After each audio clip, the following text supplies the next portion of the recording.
आता सांगितलं की मी वैदेही सावंत त्याची स्टेट मास्टर ट्रेनर म्हणून काम करते. आता आमचे ट्रेनिंग थांबलेले आहे.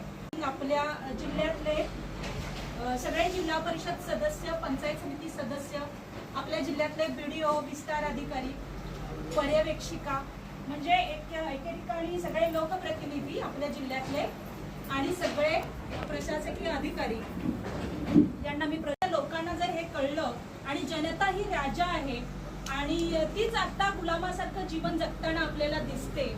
खरं तर ती शहाणी जर झाली तर जे हवं म्हणजे जो जे वांछिल ते लाभो प्राणी जात, तसं आपल्याला प्रत्येकाला जे हवं ते मिळेल अशी एक आशा आहे आणि निश्चितच मिळू शकतं. पण त्यासाठी एकजूट असणं आणि एकत्रित आल्यानंतर काही विचार मंथन होणं आणि त्यामधून म्हणजे तुम्हाला माहिती असेल की समुद्रामध्ये जेव्हा समुद्र मंथन झालं, सगळ्यांचं लक्ष आहे ना, मी ते आहे चक्रभेदी वैदेही सावंत चक्रभेदी नावाचं YouTube चॅनल आहे.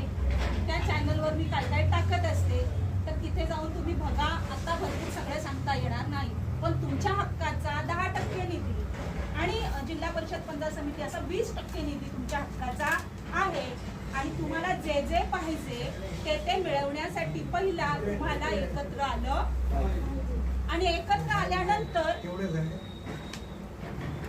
काय सुंदर होतं.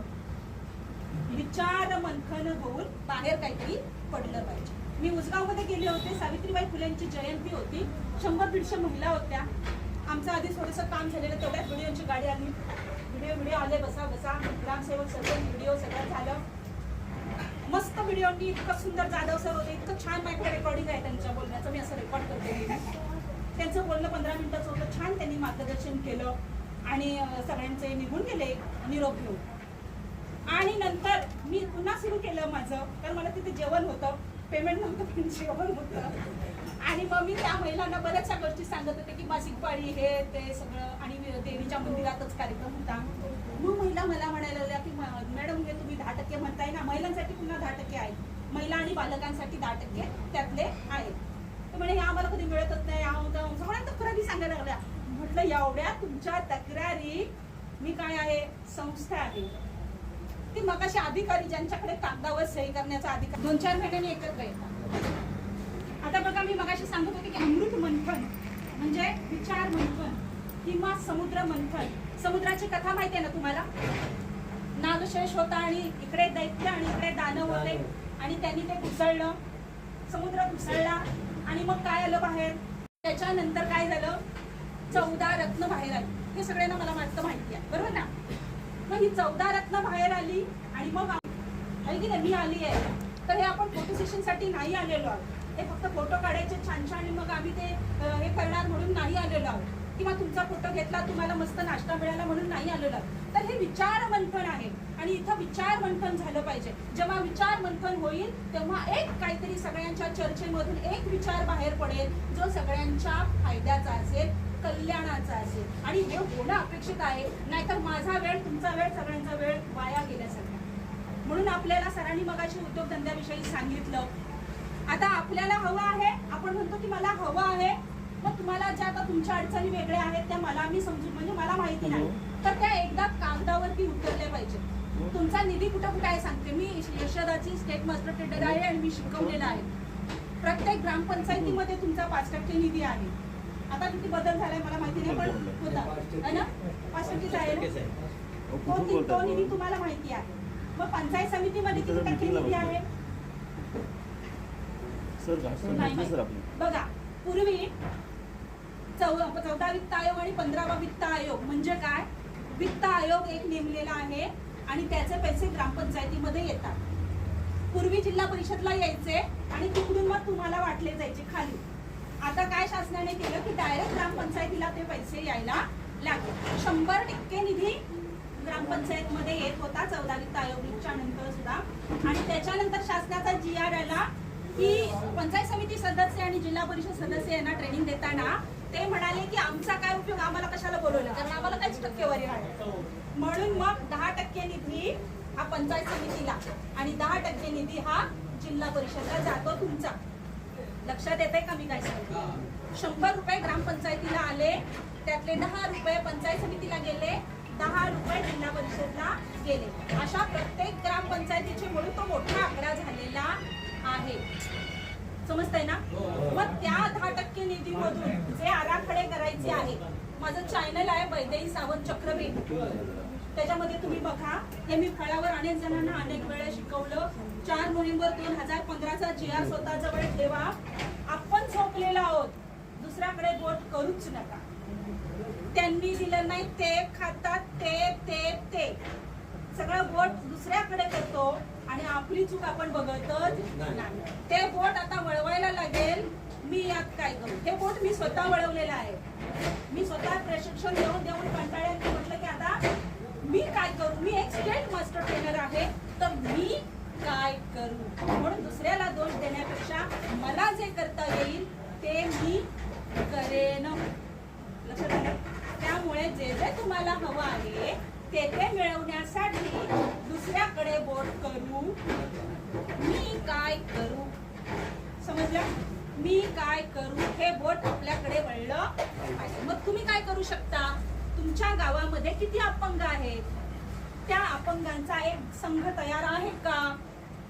आता तुमचा मोठा निधी पंचायत समितीला, बघा व्हिडिओ होते तेव्हाच मला खरं तर बोलायचं होतं. तुमचा फायदा बघा. अधिकारी येतात कुठलेही, म्हणजे शिंदे सर खूप छान आहेत, ते जे बोलले ते खरं आहे की तुम्ही जे दिव्यांगाचं असेल ते काम अडवणार, पण त्यांची पण अडचण मला माहिती आहे. कारण मी विस्तार अधिकाऱ्यांना प्रशिक्षण दिलेलं आहे. मी जिल्ह्यातल्या सगळ्या विस्तार अधिकाऱ्यांना प्रशिक्षण दिलेलं आहे, म्हणून मला त्यांचीही अडचण माहिती आहे. शासन भरती करत नाही, 3च विस्तार अधिकारी असतात. आमच्या शिक्षण विभागाचे त्रिभुवने सर मला सांगतात की 3च विस्तार अधिकारी ठिकाणी जिल्हा सांभाळायचा, कुठे कुठे पळायचं सांगा मॅडम. त्यांचीही अडचण आहे, माणसं कमी आहेत, आता भरतीच होत नाही, त्यामुळे त्यांच्यावरती कामाचा प्रेशर असतं. इकडे करायचं, ते पण करायचं, ते पण करायचं, ते पण करायचं, आणि एकच माणूस आहे, मग करणार काय? अर्थात मी त्याचं उत्तर दिलं होतं एका ट्रेनिंगमध्ये. सर 15 वित्त आयोगच्या निधीमध्ये आमचं यशोदाला त्याचं विचारमंथन झालं होतं, आणि आमच्याशी म्हटलं की विचारमंथन झाल्यानंतर एक विचार बाहेर पडतो. तसं ते टीम नेमू शकतात. 15 वित्त आयोगातल्या पैशांमधून एक टीम नेमू शकतात आणि त्यांना ते कामाला लावू शकतात. हा अधिकार त्यांना आहे. पण हे शिकून पण झालेलं, अशा बऱ्याच गोष्टी आम्ही शिकवलेल्या आहेत ज्या यशोदाने आम्हाला सांगितल्या, पण त्या झालेल्या नाहीत. म्हणून आपण कसं जागरूक होऊ आणि आपण काय करू याचा विचार आपण जास्त करू. आता त्यांनी काय करायचंय तो विचार, आपण आपला रोल आहे ना, नाटक असतं, प्रत्येक जण प्रत्येकाचा रोल निभावत असतो. आपण आपल्या रोलचा जास्त अभ्यास करावा, समोरच्याचा नको असं मला वाटतं आहे ना. म्हणून तुम्ही काय करा, आता मी तुम्हाला ऍक्शन प्लॅन देणार आहे. खूप आहे पण आपल्याकडे वेळ कमी आहे. तुम्हाला एकच ऍक्शन प्लॅन सांगेन, एवढीच माहिती मी आता सांगेन.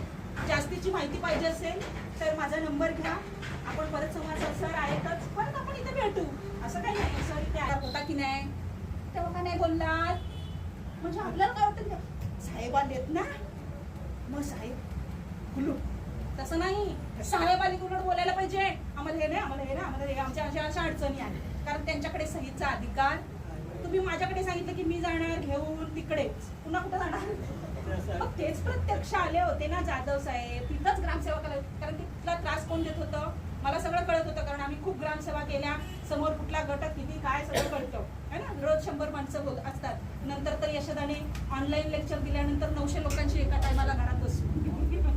तर एवढ्या लोकांशी आपण संपर्क मी साधते. आणि व्हिडिओना त्याच वेळी महिलांनी जर सांगितलं असतं, तिथेच ग्रामसेवक होते, ग्रामसेवक खरं तर त्रास देत होते तिथले. मला ते लक्षात आलं की याचा कोण आहे, काही फार चांगली होती, पण ग्रामसेवक आहे तो काय करत होता, त्या सरपंच बाईला पण त्रास देत होता. ती म्हणते अहो माझं पण ऐकत नाही, काय करू. मग तिथे व्हिडिओ होते, तिथंच विषय झाला असता, तिथंच ग्रामसेवकाला विचारलं असतं, तिथेच प्रश्न सुटले. पण आपण काय करतो, साहेब आले, आणि साहेब आपल्यासाठी आहे, बरोबर ना. तुम्ही अडचणी बोलायला पाहिजेत ना. आता तुमचं एकच मी बोलणार, एवढा मी थांबणार की आपल्याला जो निधी आलेला आहे तो कसा घेता येईल यासाठी गावामध्ये, प्रत्येक गावामध्ये तुमची एक टीम बनवा.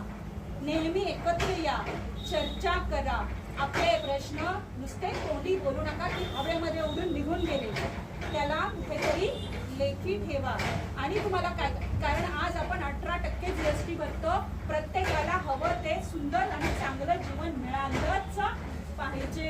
आपण प्रत्येक जण कर भरतो आणि आतापर्यंत 75 वर्ष स्वातंत्र्याची झाली, आपले सगळे पैसे म्हणून अपंगांचे प्रश्न, महिलांचे प्रश्न आणि बालकांचे प्रश्न तसेच राहिले. तर आपण थोडं जागरूक होऊया, थोडं बोलायला लागूया, थोडं लिहायला लागूया, एकत्र येऊया आणि विचार मंथन करूया असं मला वाटतं. अजून एकच योजना सांगते की आपल्या संस्थेकडून ज्यांना उद्योग व्यवसायामध्ये उभं राहायचं आहे त्यांना 1 ते 10 लाखाचं बिनव्याजी कर्ज मिळवून देण्यासाठी चक्रविधी सोशल फाउंडेशन संस्था तुमच्या पाठीशी आहे. तुमचं व्याज शासन भरतं. अशी योजना आहे, अजून खूप योजना आहेत, पण एवढं एक सांगून मी तुम्ही सगळ्यांनी मला छान ऐकून घेतलं. सरांनी मला तुमच्याशी संवाद साधण्याची संधी दिली. आपल्याला ते दिवस ठरवावे लागतील.